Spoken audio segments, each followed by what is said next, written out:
Hi అండి. Welcome to need to nature. నేను మీ రామకుమారిని. ఎలా ఉన్నారు? అందరూ బాగున్నారా అండి? ఇవాళ మా మిద్దె తోటలో ఫ్లవర్స్ అన్నీ చూపిస్తున్నాను చూడండి. ఆ చిలక ముక్కు పువ్వులు, ఏడేనియం ఫ్లవర్సు, అలాగే మందారాలు చాలా బాగున్నదండి. ఇవాళ మా తోటను చూస్తుంటే నాకే ముద్దొచ్చేసిందండి. అగోండి లిల్లీలు చూడండి ఎంత బాగా గెల్లేసినాయో, గులాబీలు మధ్యలోని. అలాగే కూరగాయ మొక్కలండి, ఒక బెండకాయ ఉంటే హార్వెస్ట్ చేశానండి. అలాగే ఇవాళ దేవుని పూజకి మా ఇంట్లో మా మిద్దె తోటలో పువ్వులే సరిపోయినాయండి, తెల్ల మందారాలండి. ఇలాగ మనం ప్రతి ఒక్కరూ కూడా చిన్న ప్లేస్లోనే ఒక 4 కుండీల్లో పూల మొక్కలు, ఒక 4 కుండీలో ఆకుకూరలు, ఒక 4 కుండీలో కూరగాయల మొక్కలు వేసుకునండి పెంచుకుని పర్యావరణం రక్షించుకోవాలండి. అలాగే మన ఆరోగ్యాన్ని కూడా మంచిగా ఆరోగ్యంగా చూసుకోవాలండి. మన మిద్దె తోటలో కూరగాయలు మనం తిని చూస్తున్నారు కదా. నాది చాలా చిన్న ప్లేస్ అండి. అందులోనే ఇరికించేసానండి బకెట్లలో వేసేసి. ఇవన్నీ కూడా నాకు ఫస్ట్లో మొక్కలు ఉండేవండి, కాకపోతే పెద్ద ఇంట్రెస్ట్ పెట్టలేదండి.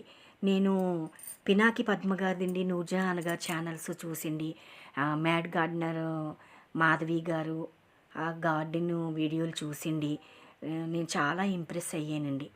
పోన్లేండి, చిన్న ప్లేస్ అయినా పర్వాలేదు, అక్కడికక్కడే మొక్కలు పెంచుకుంటే బాగుంటుంది.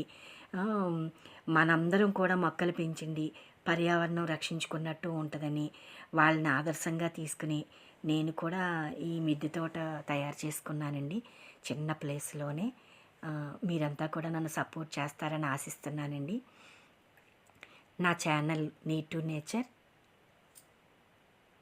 సబ్స్క్రైబ్ చేసుకోండి, ఓ లైక్ ఇవ్వండి, కీప్ సపోర్టింగ్ అండి. ఎందుకంటే ఈ రోజుని వాతావరణం కూడా మారిపోయిందండి. ఒకప్పుడు వాతావరణం ఎలా ఉండేదంటే సీజనల్ వారీగా ఉండేదండి. వర్షాకాలం అంటే వర్షాకాలము, శీతాకాలం అంటే శీతాకాలము, ఎండాకాలం అంటే ఎండాకాలము లాగా ఉండేదండి. ఇప్పుడు అలా లేదండి. పొల్యూషన్ ఎక్కువైపోయిందండి. ఆ పొల్యూషన్ తగ్గట్టే వాతావరణం కూడా మార్పు కలిగిందండి.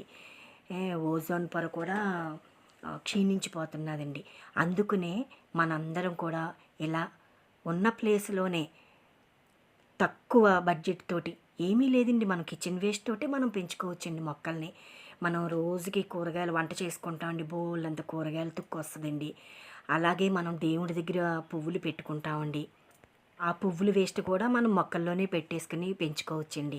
ఈజీగా మొక్కలు పెంచుకుందామండి, పర్యావరణం రక్షించుకుందామండి. ఉంటానండి.